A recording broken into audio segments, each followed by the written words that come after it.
Je sais pas vous, mais moi, parfois, je n'ai pas envie de passer 2 heures en cuisine et encore moins de sortir et d'utiliser 15 ingrédients différents. Aujourd'hui, je vous partage 4 recettes qui chacune ont besoin de maximum 3 ingrédients. Dans cette vidéo, vous allez retrouver 2 recettes salées, une recette sucrée et une recette de boulange. Et vraiment, vous allez voir, à chaque fois, c'est extra simple, en général très rapide à faire. Et encore une fois, ce sont des recettes qui ne nécessitent que 3 ingrédients, pas plus. Vous allez voir, je vous propose des recettes protéinées, des recettes sans viande, sans œufs ni lait, parfaites pour les personnes allergiques ou pour les personnes véganes, mais également des recettes qui sont riches en nutriments, riches en fibres et surtout riches en couleurs, parce que c'est super important pour moi d'avoir des recettes colorées qui donnent envie. En bref, que des idées originales, mais pourtant simples et rapides à faire. Petite précision avant de commencer cette vidéo, si j'ai besoin dans mes recettes d'eau ou de sel, je ne les compte pas comme des ingrédients parce que j'estime que ce ne sont pas réellement des ingrédients. Ceci étant dit, j'espère sincèrement que la vidéo va vous plaire et je vous laisse tout de suite avec la suite de la vidéo.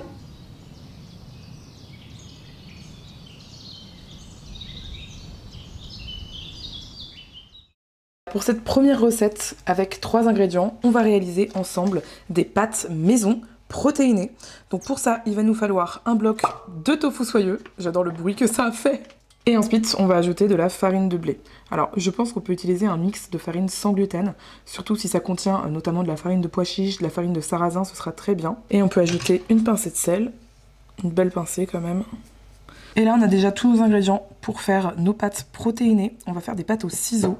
Vous allez voir, la technique est absolument incroyable. J'en ai beaucoup parlé sur Instagram. J'ai aussi fait des recettes sur YouTube parce que j'adore ces recettes. Mais je n'avais jamais testé la version au tofu soyeux. Donc je suis vraiment trop contente de pouvoir vous partager tout ça. Je commence à mélanger avec une spatule. On pourrait mélanger avec des baguettes. Je sais que c'est la version traditionnelle de le faire. Parce que oui, la recette des pâtes au ciseau, beaucoup disent que ça ressemble aux gnocchis. Mais ce ne sont pas vraiment des gnocchis puisque c'est une recette traditionnelle chinoise. Et une fois que la pâte commence à être assez grumeleuse, en gros qu'il ne reste plus beaucoup de farine qui n'est pas un minimum lié au tofu soyeux, on malaxe la pâte à la main jusqu'à obtenir une belle boule de pâte. Et voilà la jolie boule de pâte qu'on obtient. Le but maintenant, ça va être de la laisser reposer pendant 15 minutes. Ça permet au gluten de se détendre et ça fait des pâtes qui sont plus tendres en bouche. Moi, je le recouvre d'un torchon qui est propre et je laisse ma pâte tranquille pendant un quart d'heure. Au bout de 15 minutes, la pâte à pâte, j'ai envie de dire, s'est effectivement assouplie. Moi, je sens vraiment la différence à la main. Je refais ma petite boule, je me mets au-dessus d'une casserole d'eau bouillante. Alors personnellement, j'éteins quand même le feu parce que sinon je me brûle. Et ensuite, je le rallume juste en dessous et ça bout en quelques secondes. Et ensuite, il me suffit de prendre une paire de ciseaux de cuisine propres et de couper comme ça pour créer de jolies pâtes. En plus d'être une recette extrêmement facile, qui pour l'instant ne nécessite que 2 ingrédients, c'est aussi une recette extrêmement rapide et qui ne nécessite aucune connaissance en cuisine particulière, ce que je trouve absolument génial. Je trouve que c'est une super recette à faire lorsqu'on est débutant en cuisine ou lorsqu'on a par exemple des enfants et qu'on souhaite faire une activité manuelle avec eux ou avec elles. Ensuite, les pâtes cuisent très rapidement à l'eau. En général, c'est environ 2 minutes à l'eau bouillante. Et dès qu'elles remontent à la surface, comme ici, elles sont déjà cuites. On obtient donc très facilement et très rapidement de jolies pâtes au ciseau qui sont en plus du reste protéinées. Lorsque les pâtes sont cuites, je les égoutte. Jusque-là, rien d'anormal. Mais surtout, je garde quand même un joli fond d'eau de cuisson dans ma casserole. Ça va m'aider pour lier ma sauce. Et ensuite, le troisième ingrédient de cette recette, pour avoir une recette complète, c'est un pot de pesto. Donc moi, je suis partie du principe que vous achèteriez un pot de pesto dans le commerce, puisque maintenant, il y a du pesto vegan très facilement trouvable, puisqu'il faut savoir que le pesto classique n'est même pas végétarien, étant donné qu'il contient du parmesan et que dans le parmesan, il y a de la présure animale qui est faite à partir du liquide digestif récupéré dans l'estomac d'un veau mort. Et si comme moi vous voulez faire un pesto maison, sachez qu'il y a 2 semaines, je vous ai partagé une recette de pesto au persil et au pistache qui est absolument excellent. Et ensuite, il suffit de mélanger nos pâtes. J'en profite pour vous dire qu'en ce moment c'est la pleine saison de l'ail des ours. Donc si vous êtes comme moi dans une région dans laquelle vous avez accès à de l'ail des ours sauvage en forêt ou même à acheter, franchement n'hésitez pas à tester parce que c'est vraiment excellent. Simplement informez-vous bien sur internet avant de faire votre cueillette pour ne pas vous tromper entre de l'ail des ours et du muguet parce que pour le coup le muguet est vraiment toxique. Cette recette est absolument excellente. Elle est protéinée grâce au tofu soyeux qu'elle contient. Elle est vraiment très ludique à faire en plus du reste donc je vous conseille vraiment de tester.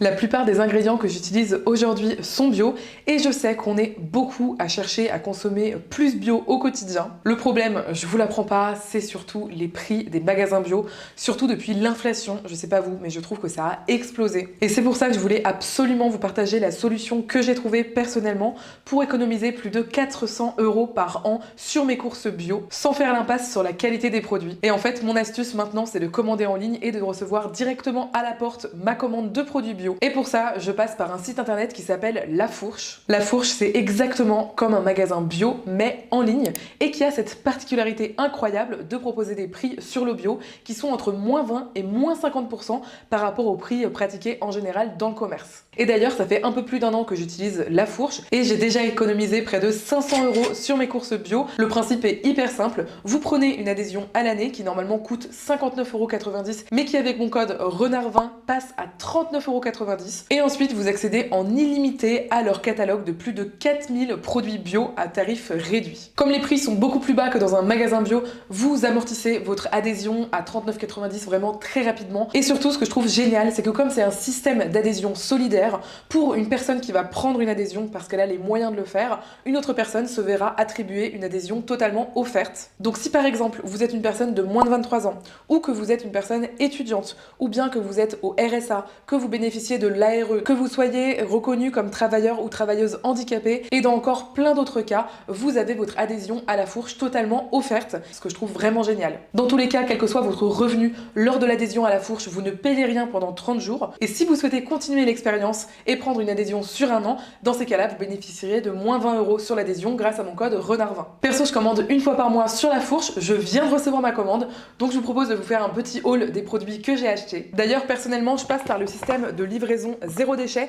ce qui fait qu'on nous livre seulement dans des sacs en carton comme ça, qu'on peut redonner lors de la prochaine livraison, ils sont donc réutilisés. On peut acheter des produits en vrac sur La Fourche, notamment des oléagineux, des légumineuses, des céréales. Donc là, par exemple, j'ai pris un sac de 3 kg de lentilles corail. J'aime beaucoup leur prendre leur huile d'olive bio, donc je prends 1 litre en général, ça me fait le mois. Je trouve que le rapport qualité-prix est excellent. Pour refaire mon gâteau au chocolat, dont je vous avais partagé la recette dans ma vidéo sur le sarrasin, j'ai repris des flocons de sarrasin bio. J'ai pris de la fécule d'arrowroot. Vous le savez, j'essaie de faire un petit peu attention à l'index glycémique des aliments que je mange, et j'ai appris récemment que parmi toutes les fécules qui existent, l'arrowroot c'est vraiment une fécule avec un index glycémique plus bas. Une boîte de lait de coco qui, en plus d'être bio, est également fabriquée en commerce équitable. En termes de produits soins, je leur ai pris de la marque Clémence et Vivien le sérum désaltérant à l'acide hyaluronique, et en anti-gaspi, je crois que c'était à -70 ou -80%. J'ai pris cette crème apaisante visage aux actifs hydratants et ce gel douche aux aiguilles de pin. En anti-gaspi, il y avait cette énorme pot de 1 kg 600 g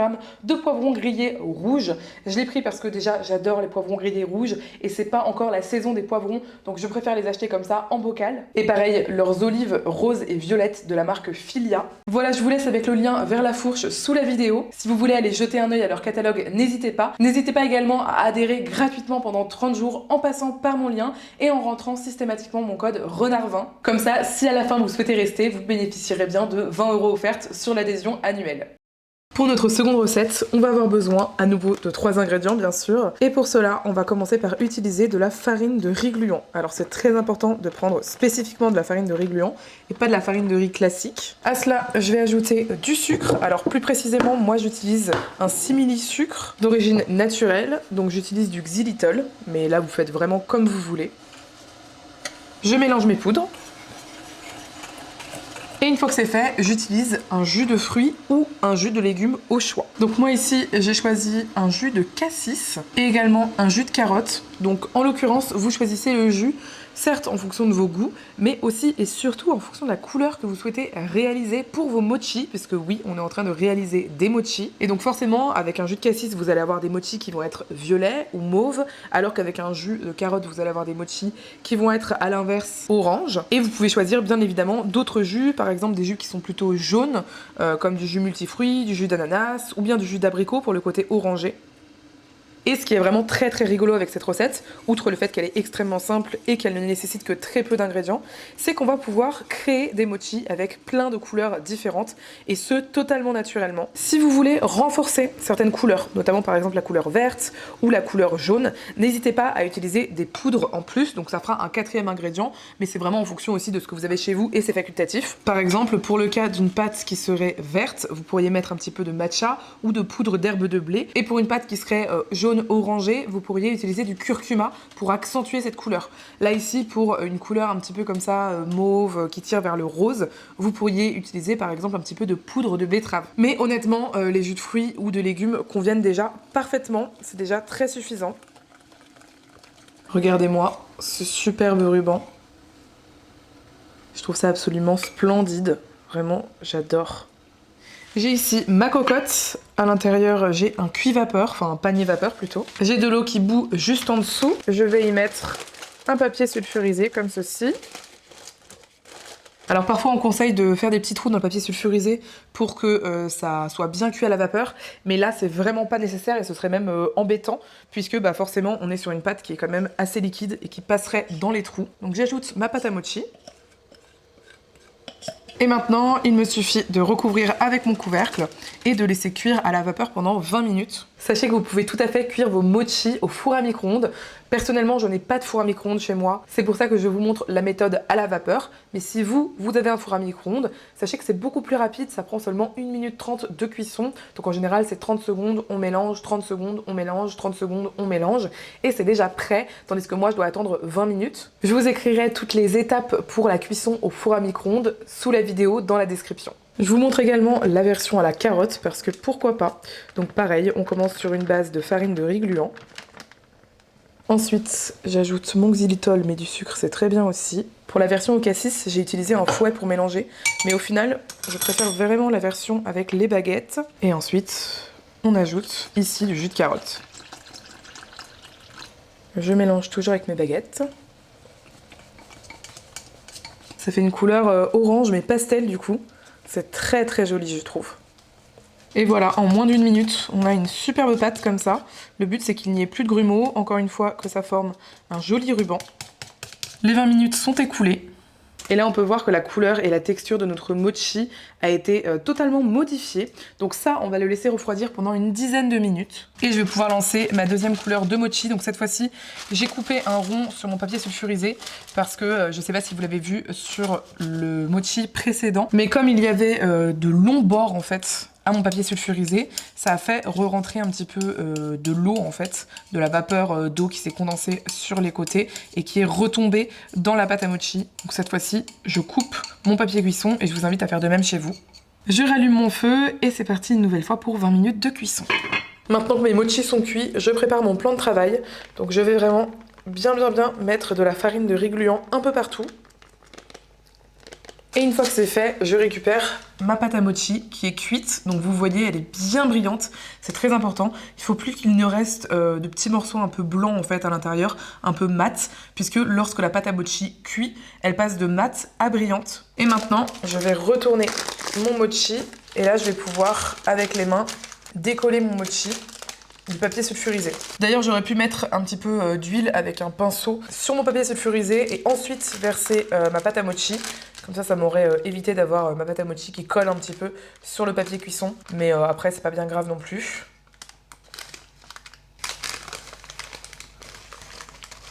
Hop là. Je mets à nouveau de la farine de riz gluant au-dessus. J'étale un petit peu. Je le retourne pour m'assurer que rien ne colle, mais tout va bien.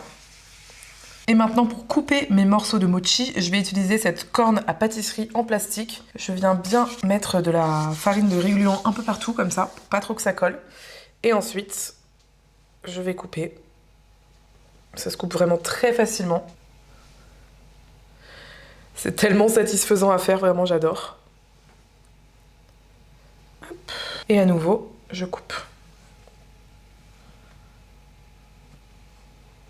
Et voilà, nos mochis à la carotte sont prêts. Ce que j'aime bien faire avant de servir, c'est donc de récupérer un morceau de mochi. Forcément, il va rester collant sur les côtés et d'ailleurs tout orange parce qu'on n'a pas encore mis de farine de riz gluant. Donc là, vous le mettez comme ça sur le côté dans la farine de riz gluant. Hop. Et ensuite, moi j'aime bien pour enlever l'excédent de farine de riz gluant, utiliser comme ça un petit pinceau à pâtisserie, hop, un pinceau de cuisine. Et avec le pinceau, je dépoussière.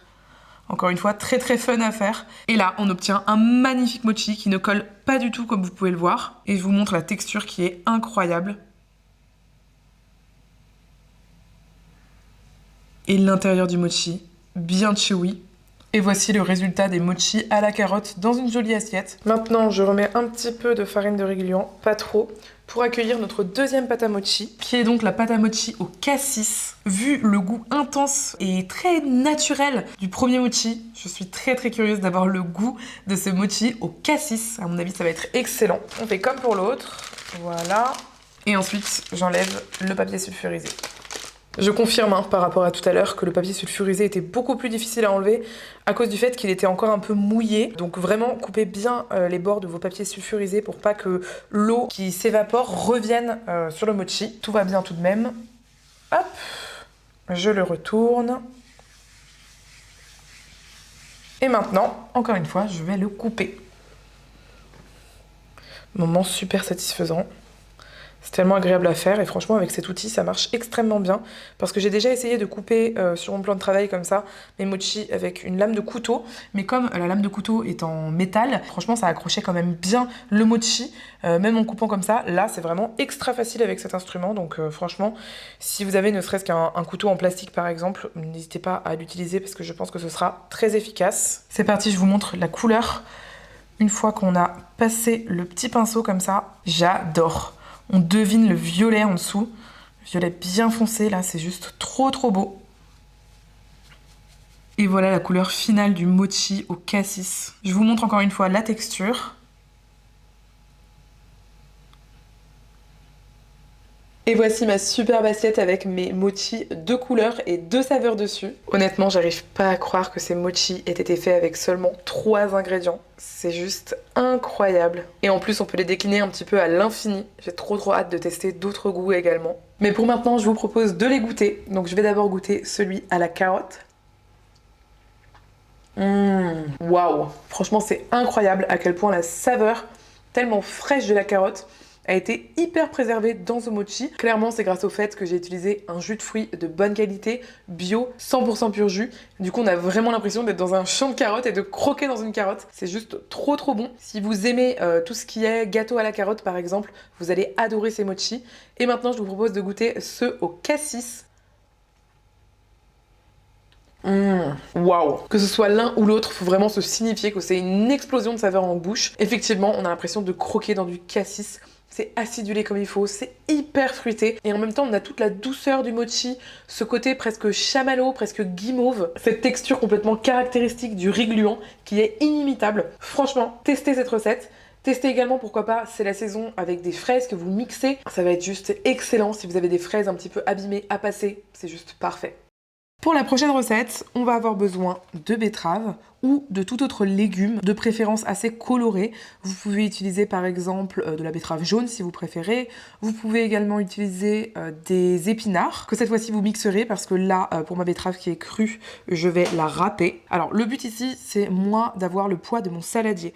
Donc là, je vois que mon saladier fait 954 grammes précisément. Donc il faudra que j'enlève à peu près 950 grammes pour la suite des pesées parce que j'aurai besoin d'avoir autant de betterave que de mon second ingrédient. Et maintenant que je sais ça, je vais râper ma betterave assez finement. Je vous conseille d'utiliser une râpe avec des trous plutôt fins si vous souhaitez râper, ou sinon vous mixez directement. Le deuxième ingrédient qui est facultatif, mais que je vous conseille, ça va être d'utiliser du gingembre. Alors vous pouvez utiliser du frais comme moi.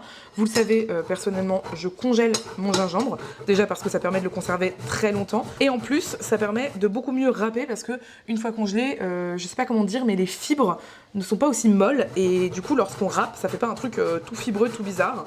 Mais vous pourriez également utiliser du gingembre en poudre. Je m'étais pas rendu compte, mais ma râpe fonctionne très très bien, donc j'ai quand même chargé sur le gingembre. Ma foi, c'est pas bien grave, ce sera fort en gingembre. Et maintenant, je vais peser tout ça. Donc on se souvient, ça faisait 954 grammes. On est sur 1292 grammes, moins 954, ça fait 338. Donc à ce moment-là, on va rajouter 338 grammes de farine. Donc vous pouvez utiliser de la farine sans gluten, de la farine avec gluten. Personnellement, j'utilise une farine bio d'épeautre, ça marche très bien, petit épeautre, tout ça. Et on va aller jusqu'à 338 grammes. On n'oublie pas évidemment de saler. Et maintenant, on va tout simplement pétrir la pâte. Donc comme c'est une pâte avec de la betterave et que la betterave, ça a tendance à tacher beaucoup, personnellement, je préfère utiliser un gant de cuisine. Mais si vous n'en avez pas, ça fonctionne très bien aussi à la main.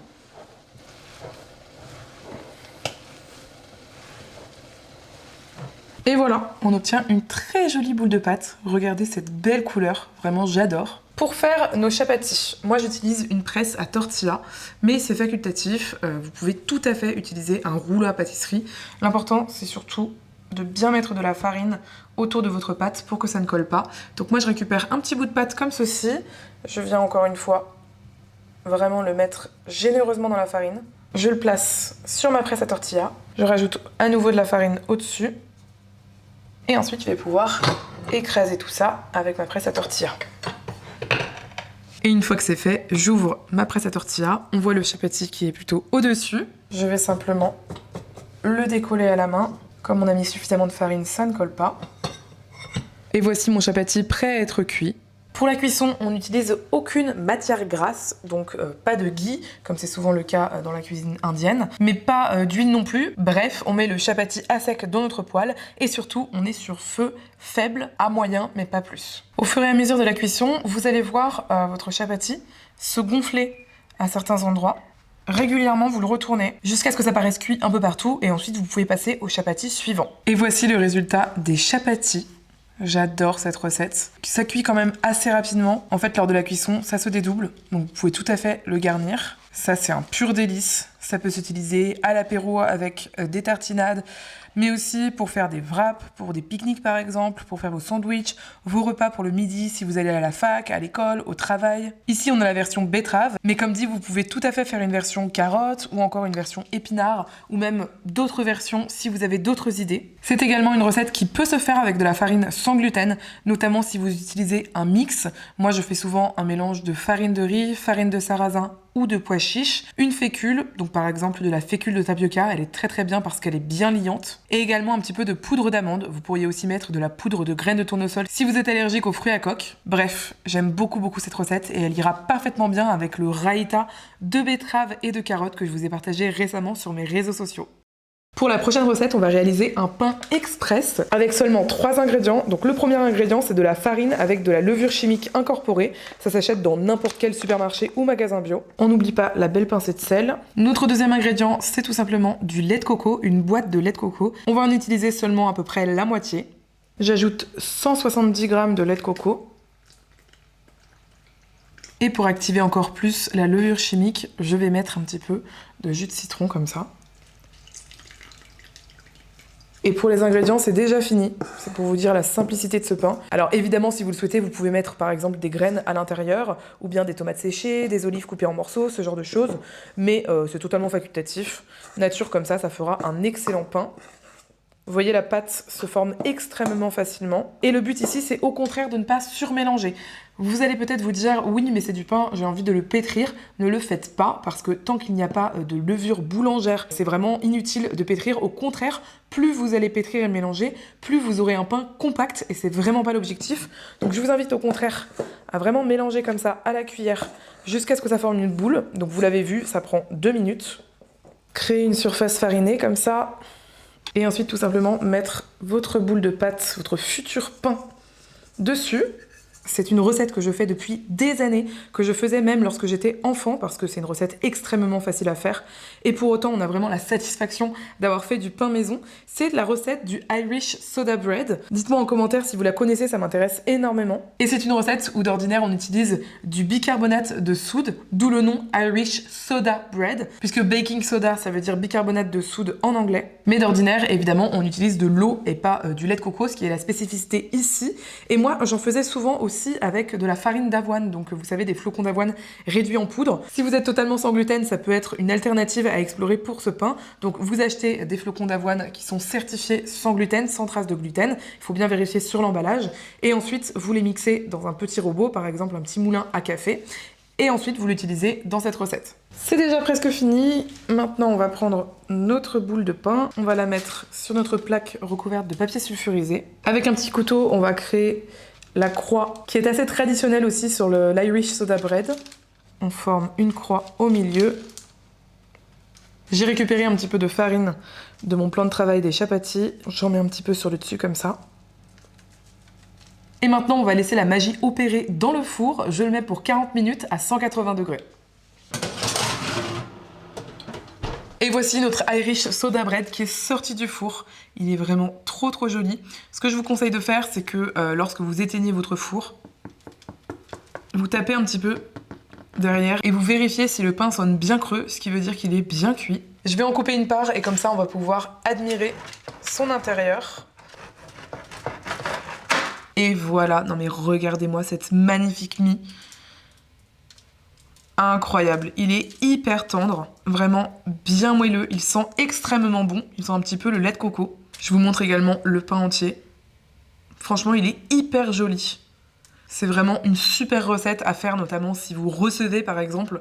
Vous pourrez dire j'ai fait du pain maison, vous le sortez du four et vous le servez directement à table, vous le coupez devant les invités. Franchement, c'est la classe. Et pourtant, vous seul serez au courant d'à quel point ça a été facile et rapide de faire ce pain maison. D'ailleurs, je vous propose qu'on goûte ce pain ensemble. Ah oui, il est très gourmand. Franchement, le lait de coco, c'est vraiment une excellente idée. On sent bien le côté gourmand du lait de coco, en fait. Je trouve que c'est un pain qui va tirer légèrement vers la brioche. C'est absolument excellent et en même temps, c'est pas du tout lourd. C'est pas aussi beurré qu'une brioche, évidemment. Même la croûte est excellente. Elle est vraiment très tendre et en même temps, on sent que c'est une croûte, mais je sais pas comment dire. Elle est pas dure sous la dent. Elle est super bonne. Franchement, je vous conseille vraiment de tester cette recette. Ok, je suis hyper curieuse de savoir laquelle de ces 4 recettes t'a le plus plu, celle que tu te vois le plus réaliser dans ta cuisine. Dis-moi tout ça en commentaire, ça m'intéresse, je lis tous vos commentaires et j'essaie de répondre à un maximum de commentaires.